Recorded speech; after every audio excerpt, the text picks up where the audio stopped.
Things are heating up for Texas Tech football in the spring transfer portal window as the Red Raiders are set to host a freshman All-American offensive lineman this weekend, as well as the Red Raiders have made contact with one of the premier edge rushers in the spring portal window.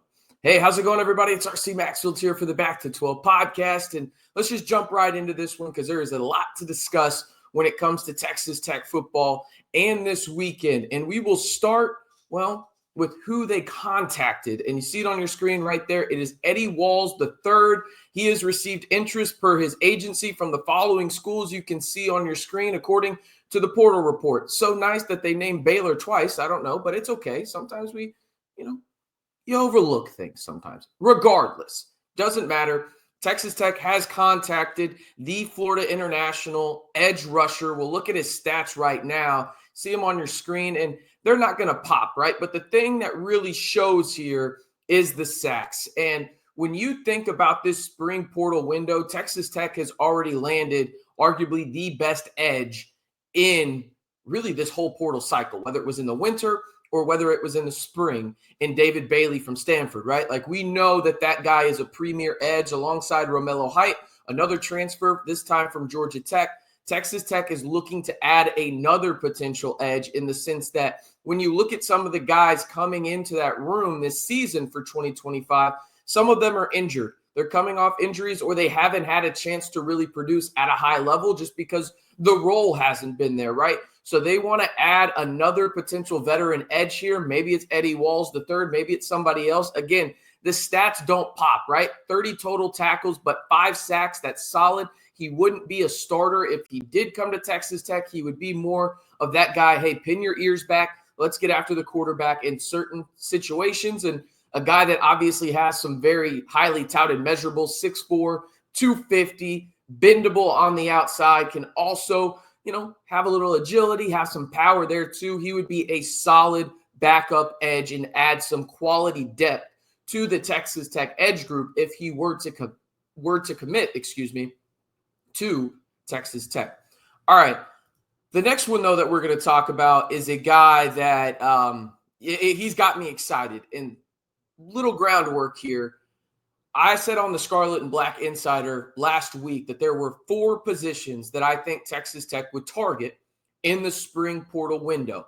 Now, before I say those 4, I do want to say, if there is a quote-unquote guy that is a no-brainer type ad and you can get him regardless of the position, Texas Tech is probably going to go after him. The reason I bring that up is obviously a lot of people were asking about Nico Maliava. There was reports that he contacted Texas Tech. Texas Tech listened, and that's really as far as it went. I mean, prime example is Cody Campbell basically saying, hey, this is a rumor. There's no truth to it. So I think that's as far as it got in terms of Texas Tech actually having any interest. I think it was legitimately 0 in Nico's camp, seeing how much money Texas Tech was spending, was like, hey, do you want to give us 4? And Texas Tech was like, nah, we're good with Baron Morton. Thanks very much. Go give somebody else a headache. Okay, that's really what happened. But the 4 positions that I think Texas Tech is going to be, I don't want to say aggressive, but also they're not going to just be lackadaisical, right? Like, they're going to prioritize them, I think is probably the best way to phrase it. I think they're going to go after a wide receiver. You've already seen that in Trevor Pena, who was visiting Penn State this weekend. Maybe he ends up a Nittany Lion. We shall see, but Texas Tech has interest alongside Miami. I also think that they could add a potential safety, okay? I don't know if that's going to happen, but it would not shock me if you see them at least interested in some offensive line, because you can never have enough dogs in the trenches, period. End of story. That's just how that works. And then obviously edge. We just talked about Eddie Walls III. I think that they could show some interest in some other guys as well. But it goes back to my point here in the sense that this prospect that they're hosting, that is a freshman All-American from Eastern Kentucky, okay, is an absolute mountain of a man.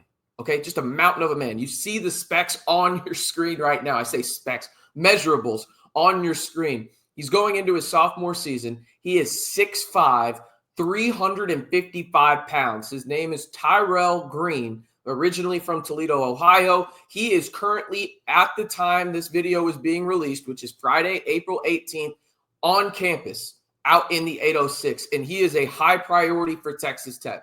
Now, some of y'all may be wondering, RC, why is he a high priority? I thought the offensive line was already kind of taken care of, from left to right. You've got Sampson, then you've got Vinny Scurry. Then, you got a couple of options there at center. We'll see where it goes, right? But then you've got Zambrano. You've got Jados right there on the outside as well. Like, you've got a really solid offensive line. Well, here's the thing. He's a sophomore, okay? He's proven he can play at a high level. And now you can come in and have little to no expectations, right, for Tyrell Green in terms of starting. Maybe he comes in and takes a starter spot, but he can develop, and then he's an absolute monster for you on the interior of your offensive line as a junior when some of these guys that are running out of eligibility, whether it's Zambrano, Scurry, whatever it may be, move on, okay? But let's go ahead and look at the portal report. Here it is, just on your screen now. They are the ones that reported that Eastern Kentucky's offensive lineman, Tyrell Green, will visit Texas Tech Friday. That is Friday, April 18th, and Saturday, April 19th. So you have that there, right? Then you go and you look, okay, what are some of the other schools going after him? And it's a laundry list. This is a pretty big list. As you can see, obviously has a visit to Texas Tech, Purdue, scheduled for after Easter. Then you have the likes of, New Mexico, Tarleton State, Syracuse, and multiple other schools as well. I know what some of y'all are thinking in the sense of, oh, why is Texas Tech involved? It goes back just to what I said earlier. It's the developmental side of this. Like, you do not have very many true freshman guys that are already going into, well, their true sophomore season, I should say, that are 6'5", 355 and have proven that they can play at a high level. There's just not very many of them. So why not go get them and put them in your developmental program and have them have a chance to maybe get some meaningful snaps in 2025, but you develop them and know that you have one of those guys in the interior for 2026. That's kind of what we're thinking here, right? And then you go and you look. As I mentioned, he was a freshman All-American. This is from the Eastern Kentucky website. You can see on your screen there at the bottom what we're looking at here.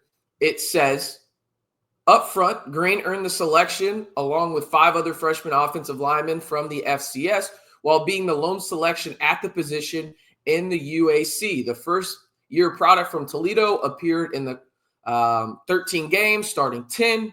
He was pivotal in the interior of the Eastern Kentucky's offensive line, right? Pretty good numbers in terms of rushing. Total offense there, not too bad, right? It's hard in the sense of, like, when you look at offensive linemen, you have to watch the tape on them. There's not very many stats out there, right? But he was a guy, when I watched the tape, Tyrell Green, I was like, okay, I see the vision here. I get it. The measurables pop.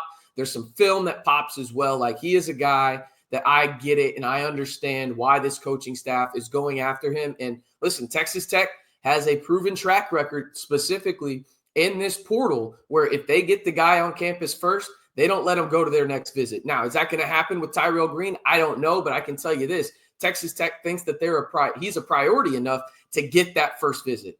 And that is huge for the Red Raiders if they want to add him. And I think he would be a high-quality add. Again, that is Eastern Kentucky freshman, well, going into his sophomore season, but he was a freshman All-American at the FCS level there in Tyrell Green. He's an interior guy, 6'5", 355.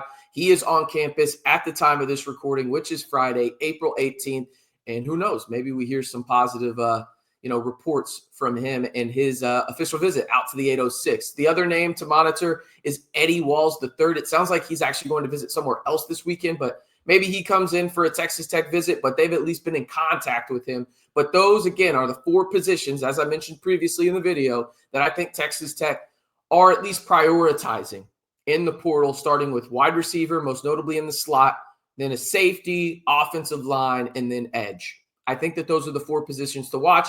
And then, obviously, if there's some guy that enters the portal that's hey, we got to have him, they can go after him as well. But that's going to do it for today's video. Again, the names to monitor: Eddie Walls III from FIU, Florida International. Shout out to Pitbull. And then Eastern Carolina offensive lineman in the interior, a freshman All-American at the FCS level, Tyrell Green. And Green is currently on his official visit out to the 806 as we speak. All right, that's going to do it for today's video. Appreciate y'all tuning in to the Back to 12 podcast. If you haven't already, be sure to like the video, hit that subscribe button, and turn on that notification bell to join the largest group of Texas Tech fans on YouTube, over 12,000 strong. Most successful 30 days we've had on the channel in the history of the channel. Almost 200,000 views. Appreciate each and every one of y'all. If you haven't joined, like I said, follow those 3 simple steps and join the most interactive Texas Tech community on YouTube and the Back to 12 podcast channel. All right, I'm RC Maxfield reminding you, as always, to stay safe and rep 'em Tech.